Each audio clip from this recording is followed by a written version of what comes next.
লেখকদের। আপনারা বুঝতে পারছেন যে আমাদের যারা প্যানেলিস্ট ছিলেন তারা ইতিমধ্যে এত বেশি ঋদ্ধ হয়ে গেছেন যে তারা ঘন্টার পর ঘন্টা কানাডার সাহিত্য নিয়ে কথা বলার যোগ্যতা অর্জন করছেন। আমি নিজে এই বিষয়ে যথেষ্ট গর্ববোধ করি যে তারা আমাদের কমিউনিটির মানুষ বা আমি তাদের কমিউনিটির মানুষ, তারা আমার বন্ধু। So I feel very proud of them. আমাদের পরবর্তী সেশন সেটি শিরোনাম এরকম যে the challenges of an immigrant writer, অভিবাসী লেখকের challenge, and the writers who will be participating in this session will include Sudhir Saha, Niranjan Rai এবং Jamil bin Khalid.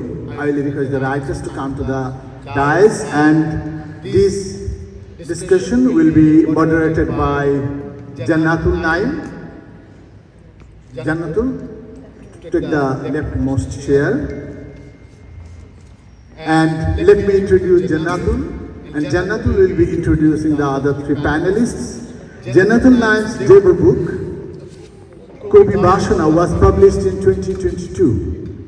Having completed academic education in physics, engineering and energy management from Dhaka University, Bangladesh, Wama University and Nara Institute of Technology, Japan, and Ryerson University and University of Toronto, Canada, respectively. She is currently employed professionally in the Energy Management Department of Toronto City Corporation. অভিবাসী লেখকের challenge, যে challenge আসলে আমাদের সকলের, সেই challenge এখন তারা তিনজন বলবেন। অ্যান্ড ওভার টু জান্নাতুল নাইম। প্রথমে আমি অসংখ্য কৃতজ্ঞতা এবং ধন্যবাদ জানাই এই সুযোগের জন্য, শুভতাকে স্পেশালি অভিনন্দন জানাচ্ছি সম্মানিত তিনজন লেখককে। এখানে আমাদের শিরোনাম হলো অভিবাসী লেখকের চ্যালেঞ্জ। আমরা জানি অনেক চ্যালেঞ্জেস আছে, অনেক সমস্যা আছে সবার জন্যই। বাঙালি লেখকদের জন্য ভিন্ন মাত্রা হলেও সেখানে চ্যালেঞ্জগুলো সিমিলার হয়তো হবে। আমরা সেই কথাগুলো শুনবো আজকে আমাদের এই সম্মানিত লেখকদের কাছ থেকে। সমস্যাগুলো সব কিছু তো উঠে যাওয়া যাবে না, কানাডার ক্ষেত্রে আমরা সেটা দেখেছি, জানবো আমি। তো আমি তিনজন আমাদের যে বাঙালি লেখক আছেন তাদের মতামত নিব। প্রথমে আসছি আমি সুধীর সাহা, ওনার কাছে। তার আগে একটু পরিচয় করিয়ে দিয়ে আমার প্রশ্নটা রাখবার আগে ওনার কাছে, সেটা হলো দীর্ঘ 32 বছর ধরে কানাডাতে সপরিবারে বসবাসকারী লেখক সুধীর সাহা বাংলাদেশের ঢাকা জেলায় জন্মগ্রহণ করেছেন। সুধীর সাহা যিনি অধিক পরিচিত মেজর সুধীর সাহা নামে, তিনি ঢাকা বিশ্ববিদ্যালয় থেকে লতে অনার্স এবং মাস্টার্স করেছেন, তারপর বার কাউন্সিলের সদস্য হয়েছেন এবং আইনজীবী পেশায় নিয়োজিত ছিলেন। সুধীর সাহা তার স্বভাব সুলভ যে প্রতিভা সেটাকেও ছাড়িয়ে গিয়ে বাংলাদেশ ও কানাডার বাঙালি সমাজকে অনেকভাবে বিমোহিত করেছেন। কালক্রমে তিনি নিজে একটি প্রতিষ্ঠানে পরিণত হয়েছেন। তিনি একজন লেখক, গবেষক, ব্যবসায়ী, ইমিগ্রেশন আইন বিশেষজ্ঞ, সমাজসেবক, এরকম অনেকগুলো বিশেষণারী অধিকারী এই প্রথিতযশা ব্যক্তিটি। আমি খুবই সম্মানিত বোধ করছি তাকে স্টেজে পেয়ে আপনাদের সামনে। তিনি বাংলাদেশের বিভিন্ন পত্রিকায় নিয়মিত লিখে আসছেন।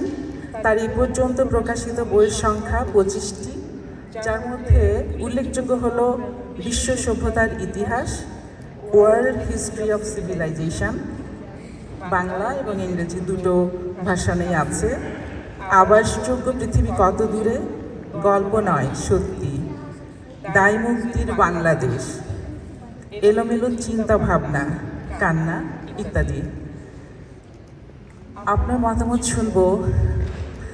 অভিবাসী লেখকের চ্যালেঞ্জগুলো কেমন আপনার দৃষ্টিতে, প্লিজ। ধন্যবাদ। সমস্যার শুরুটাই তো করে দিলেন, সেটা হলো যে 30 বছর একটি দেশে থেকে প্রায়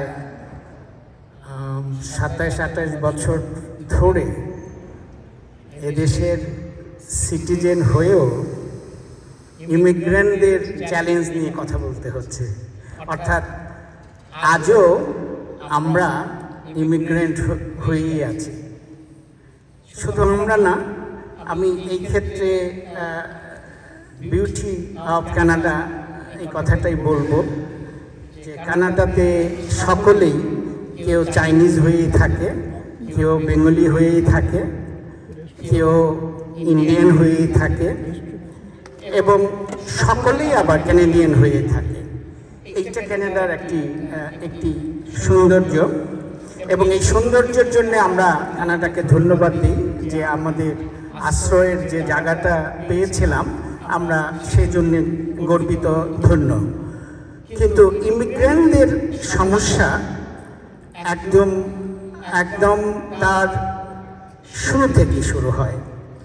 একজন ইমিগ্রেন্ট তার শিকড় থেকে গাছটাকে উপড়ে ফেলে আরেক জায়গায় গ্রথিত যখন হলো, সে মাটি, সে জল যত ভালো বা মন্দই হোক, কিন্তু শুরুর যে তার যে আইডেন্টিটি সেটার থেকে সে সরে আসলো, কাজেই সেই সমস্যাটা থাকে।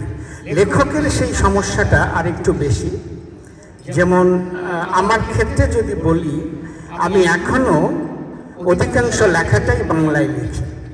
আমি থাকি কানাডা, সব ইংরেজির মধ্যে বসে থেকেও কিন্তু আমার মন থেকে যেটা বের হয় সেটা বাংলা। আমার যেমন এইরকম যে আমি মা এবং মাসি খালা, এই মাসি খালা অনেক আপন, অনেক দায়িত্ব বহন করে, অনেক কিছু করার পরেও মা হয়ে যায় না, মা থেকে যায় মা হিসেবে। ঠিক নিজের ভাষাটা, অর্থাৎ মাদার টাং বলে যে কথাটা, সেইটা থেকে যায়। তো একজন ইমিগ্রেন্টের সেই কথাটা থেকে যায়, কিন্তু পরিবেশটা সে আরেকটি জায়গায় চলে এসছে যেখানে সেই ভাষাটা নেই।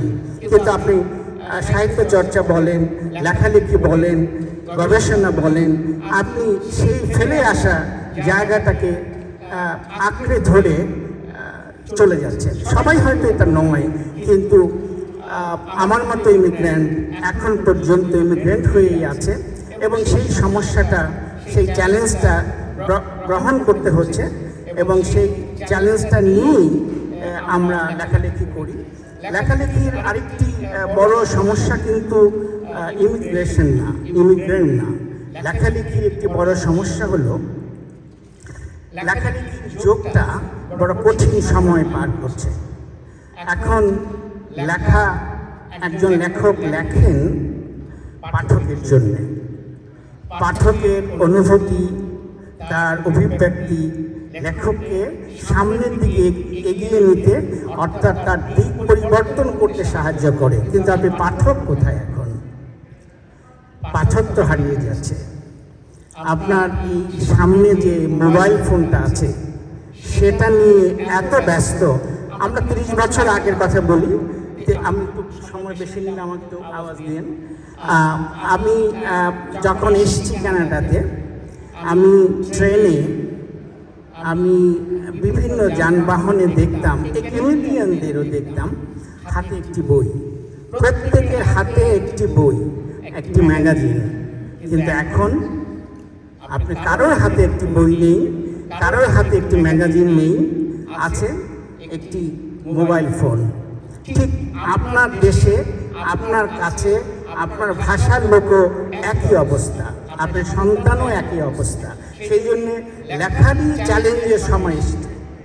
কিন্তু আমি মনে করি এখন, যেমন আমি আমার দিক থেকে বলতে পারি, আমি পাঠকের চেয়েও এখন সময়ের জন্য লিখি, ইতিহাসের জন্য লিখি, আমার নিজের জন্য লিখি।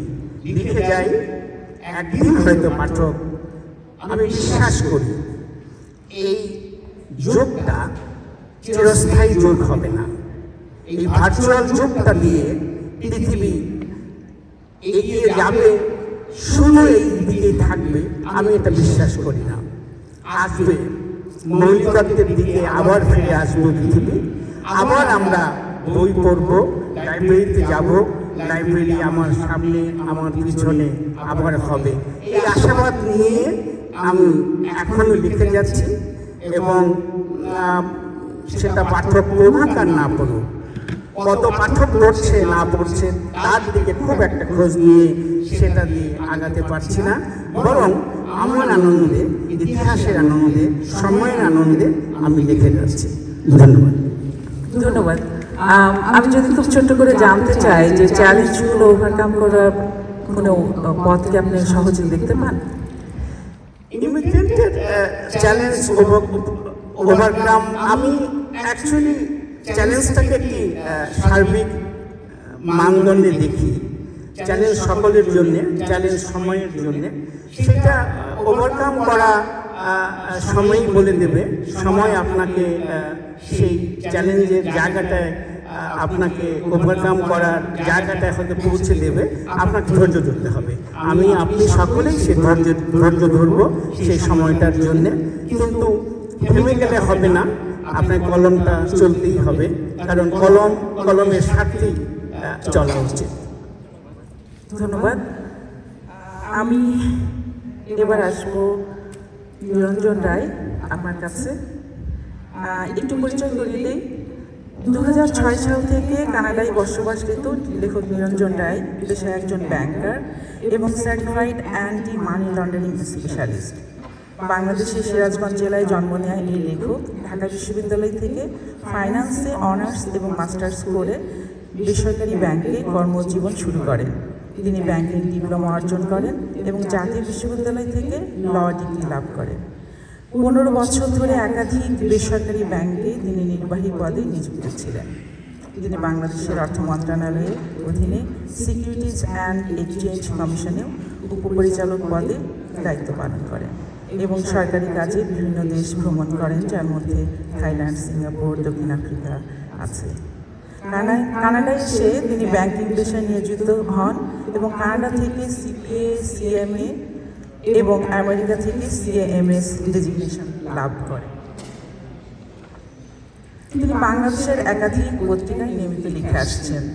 তার লেখা বই, যার একটি হলো ডিজিটাল বাংলাদেশ এবং অনলাইন ব্যাংকিং, আরেকটি হলো ব্যাংকিং ডেভেলপড ওয়ার্ল্ডস পার্সপেক্টিভ। আমি আসছি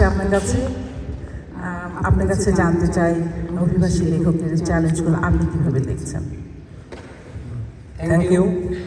Special thanks to the organizer, Subrata Das and his team, for taking Bangla to this platform. When I was coming, I was thinking, should I talk in English or should I talk in Bangla? And still I am in that dilemma. From my student life, one concept I believe, still I am believing, Bangla is my father tongue, English is my mother tongue.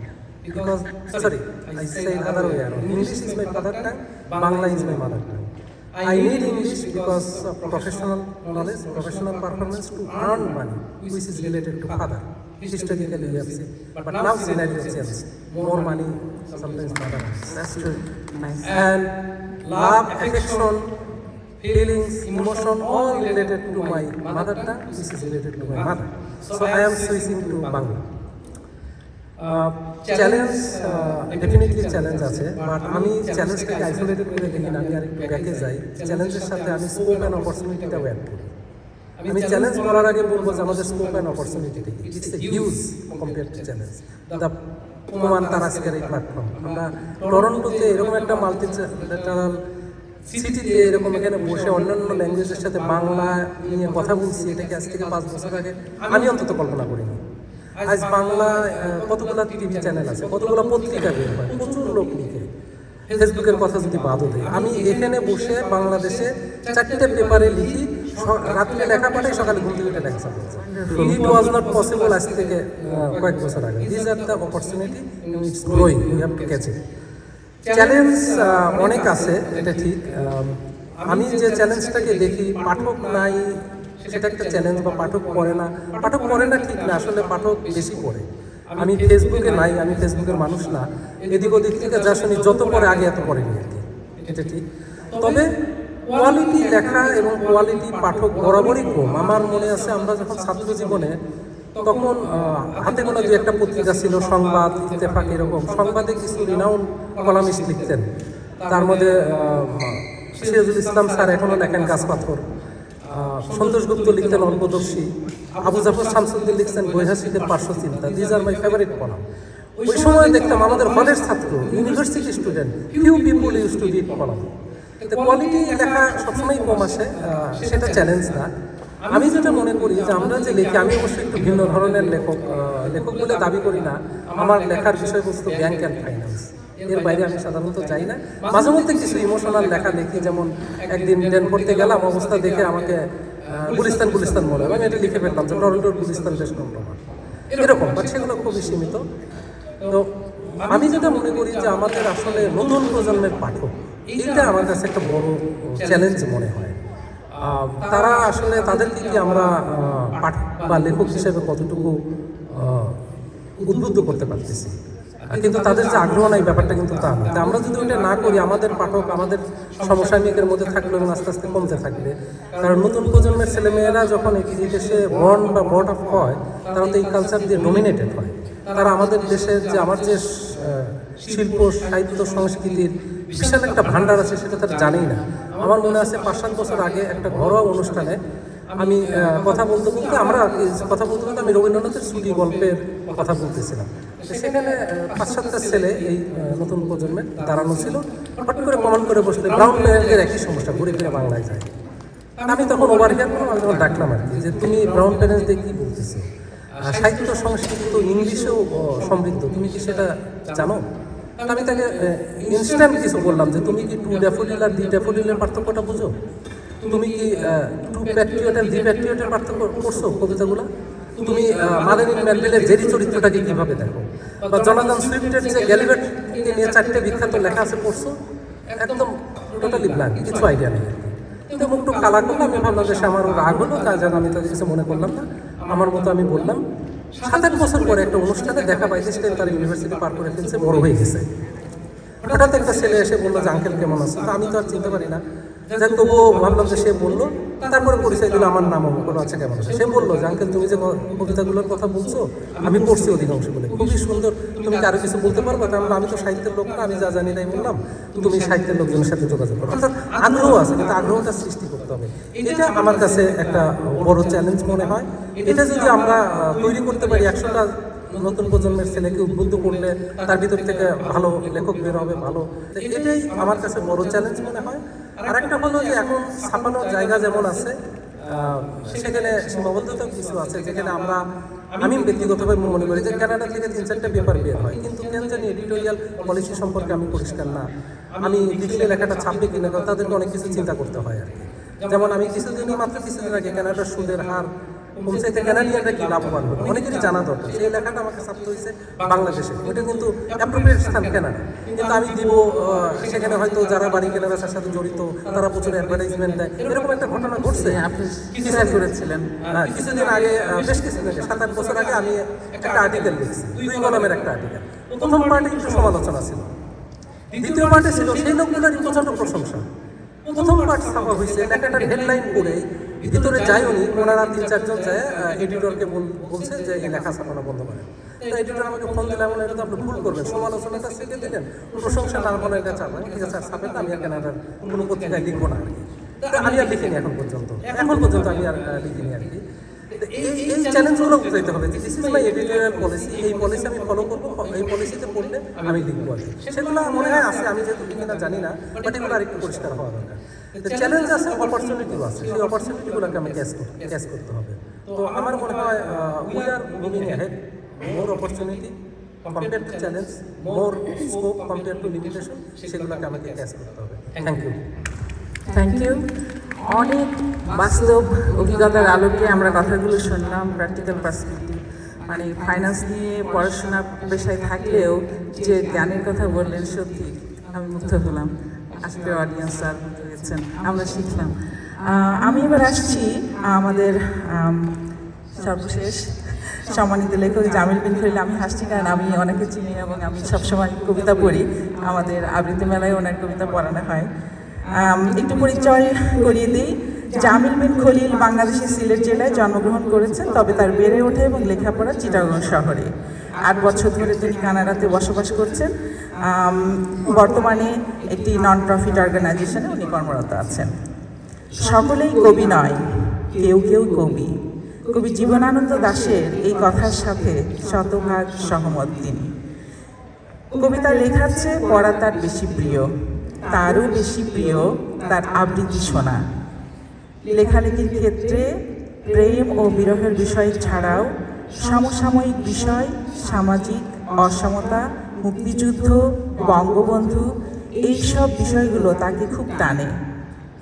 কবিতা লেখা কিংবা কবিতার বই প্রকাশ শুধু নয়, সকল এবং সমস্ত যে সৃজনশীল কর্মকাণ্ড এবং চর্চা তিনি করেন তার প্রধান প্রেরণা উনি উল্লেখ করেছেন বন্ধুরা। মূলত বন্ধুদের উৎসাহে তার প্রথম কাব্যগ্রন্থ ও আকাশ তুমি থামো এবং দ্বিতীয় কাব্যগ্রন্থ হল সুবর্ণ পদাবলী। এটি কবিতা সমগ্র প্রকাশিত হয়েছে। একদম ছোটবেলা থেকে শিশু কিশোর সংগঠন খেলাঘরের সাথে তিনি সম্পৃক্ত ছিলেন। কানাডায় এসে গড়ে তুলেছেন খেলাঘর কানাডা ও আলো দিয়ে যায়। এই শহরে আবৃত্তি সংগঠন বাচনিকের সাথে তিনি ওতপ্রোতভাবে উচ্চারণের সাথে তিনি সম্পৃক্ত আছেন। আমি আসবো জামিল আপনার কাছে, আপনার মতামত জানবো অভিবাসী লেখকের চ্যালেঞ্জগুলো আপনি কিভাবে দেখছেন। শুভ সময়, সবাইকে আন্তরিক শুভেচ্ছা জানাচ্ছি। বাংলা একটা কথা আছে, বড়ার উপর খাড়ার ঘা। এই মাইক্রোফোনের সামনে আর এত বিদগ্ধ মানুষের সামনে মাইক্রোফোনে কথা বলা, গুছিয়ে কথা বলা, এটা আমার কাজ নয় আসলে। তার উপরে আমার দুই প্রাজ্ঞ আলোচক, দুই প্রাজ্ঞ ব্যক্তিত্ব, তারা অনেক কিছু বলে গিয়েছেন যেটা আমি ভেবেছিলাম যে আমি বলবো। কাজে বিষয়টা আমার জন্য আরো কঠিন হয়ে গেছে। অভিবাসী লেখকের চ্যালেঞ্জ, আমি বরং কোনো ধরনের তাত্ত্বিক আলোচনাতে না গিয়ে আমার কিছু ছোটখাটো খুচরো অভিজ্ঞতার শেয়ার করি। আমার এক তরুণ বন্ধু, বয়স আমার থেকে অনেক ছোট, কয়েক মাস আগে ইমিগ্রেন্ট হয়ে এখন সাসকাচুয়ানে আছে, খুব ভালো কবিতা লিখে। তো এই বিষয়টা যখন এলো, আমি গতকাল তাকে কল দিলাম, লেখালেখি কেমন চলছে, কি চ্যালেঞ্জ ফিল করছো।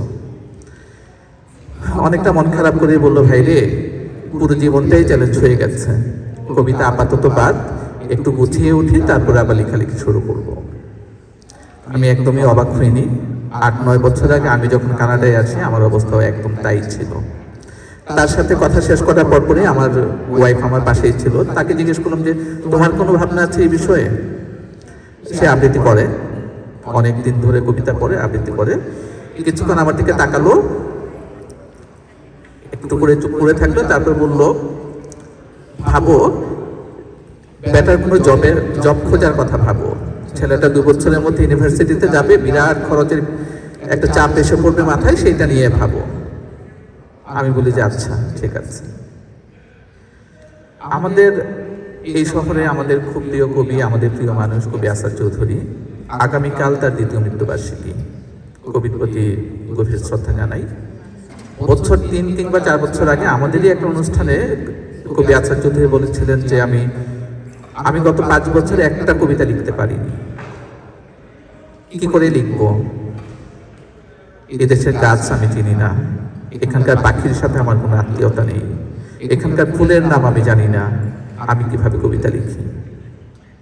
কবি আসাদ চৌধুরীর মতো কিংবদন্তি কবি, আমাদের দেশে অন্যতম প্রধান কবি, 5টা বছরে একটা কবিতা লিখতে পারেননি।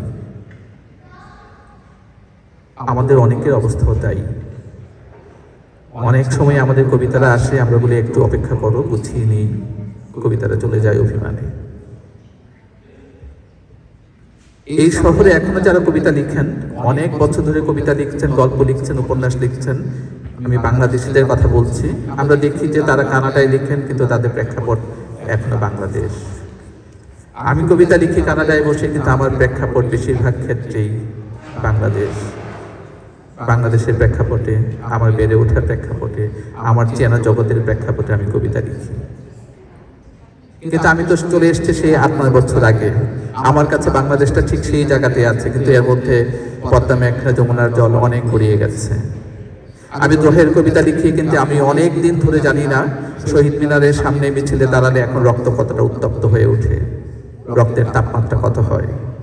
আমি কষ্টের কবিতা লিখি, কিন্তু এই যে পুড়ে যাওয়া 32 নম্বরের সামনে দাঁড়ালে এখন কতটা রক্তক্ষরণ হয়, কতটা কান্না আসে, সেটা আমি জানি ইউটিউবে, আমি দেখি ফেসবুকে বন্ধুদের সাথে আলাপচারিতায়।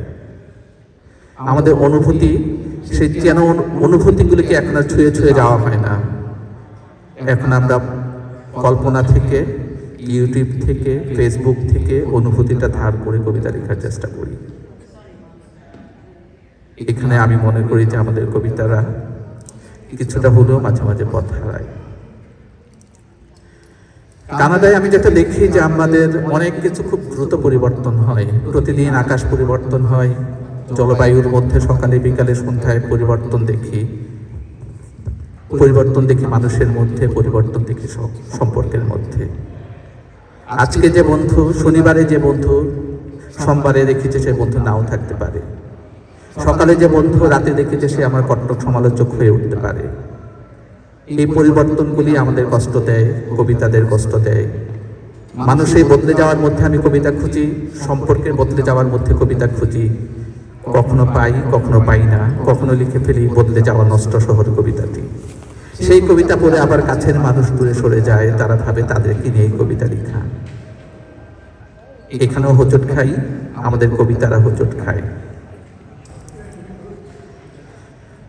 তারপরেও আমরা স্বপ্ন দেখি, তারপরেও আমরা মনে করি যে আমরা সব কাটিয়ে উঠবো, কারণ আমার দৃষ্টিতে ইমিগ্রেন্টসরা কিংবা আমরা যারা অভিবাসী তারা জীবনের সবচেয়ে বড় যোদ্ধা। দুইটা আকাশের নিচে আমরা একই মানুষ, দুইটা ভিন্ন জগতে আমরা একই মানুষ, কিন্তু আমরা বেড়ে উঠি, আমরা আত্মস্থ করার চেষ্টা করি আকাশ বাতাস আমাদের চারপাশ, আমরা স্বপ্ন দেখা শুরু করি। আমরা একা নই, যুগে যুগে সেই আমরা যদি সেই প্রাচীন সভ্যতার শুরুর পরে যাই, যে রোমান কবি ওভিড থেকে শুরু করে দান্তের কথা আমরা জানি, আমরা আমাদের মাইকেল মধুসূদন দত্তের কথা জানি। অভিবাসী জীবনে তাদের সবারই কষ্ট ছিল, তারপরেও তারা লিখে গেছেন, বিশ্ববিখ্যাত লিখে উপহার দিয়েছেন। আমরা আমাদের চোখের সামনে আমাদের সুব্রত দাকে দেখি, আমার সামনে আমাদের রোমানা আপা আছেন, তাদেরকে দেখি, সেইখান থেকে আমরা সাহস নেই, আমরা অনুপ্রাণিত হই, আমরা স্বপ্ন দেখি। আর এই স্বপ্ন দেখে দেখে আমি স্বপ্নের কবিতা লিখি। আমি মনে করি যে আমি সবসময় স্বপ্নের দলে, স্বপ্ন দেখার দলে আমি কবিতা লিখি। আমরা স্বপ্ন দেখার দলে, আমরা বেঁচে থাকি, আমরা মেতে থাকি বেঁচে থাকার হর্ষ কলরলে, আমরা স্বপ্ন দেখার দলে। এই স্বপ্নের হাত ধরেই আমরা এগিয়ে যাব। আমাদের সাহিত্য চর্চার জয় হোক, বাংলা সাহিত্য চর্চার জয় হোক। আমরা কানাডিয়ান সাহিত্যেও আমাদের বাংলা সাহিত্যকে এগিয়ে নিব, এই আমার প্রত্যাশা। এবং আমি মনে করি এখানেই আমাদের সবচেয়ে বড় চ্যালেঞ্জ। সবাইকে অনেক ধন্যবাদ। অসংখ্য ধন্যবাদ, খুব সুন্দর করে বললেন। আমার প্রশ্ন বলার আগেই হয়ে গেছে উত্তর, যে আমরা স্বপ্ন দেখার দলে। স্বপ্ন দেখা ছাড়া কোনো উপায় নেই, এবং একটু একটু করে আমাদের এগিয়ে যেতে হবে সবাইকে। একদিন নিশ্চয়ই আমরা পৌঁছে যাব আমাদের কোনো সন্তুষ্টি কোনো এক চূড়ায়। তো বাধা বিপত্তি যতই থাকুক না কেন, আমি আমি আমি আপনাদের এই অডিয়েন্সে সম্মানিত যিনি লেখকের সাথে কথা বলে যে সম্মান বোধ করছি, আপনাদের প্রতি আমার কৃতজ্ঞতা। এবং আমি একটু বলতে চাই যে অন্যান্য সব ভাষী লেখক যারা আছেন এদেশে, তাদের সবারই সমস্যা আছে।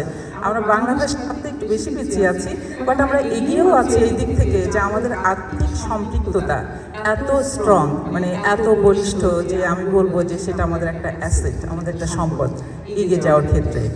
আমাদের ইতিহাস আছে, আমাদের ঐতিহ্য আছে, আমাদের সংস্কৃতি আছে, সেটা আমাদের বুকের মধ্যে আমরা লালন করি, ধারণ করি, আমরা এটা নিয়ে এগিয়ে যাই।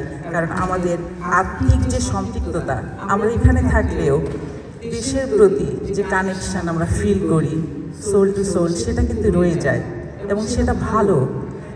যেটা অনেকের ক্ষেত্রে চ্যালেঞ্জ মনে হচ্ছে, সেটা থাকাটা ভালো। আপনি ভাবছেন যে আপনি একা নয়, আমি মনে করি সেভাবে, আমি সেভাবেই দেখি।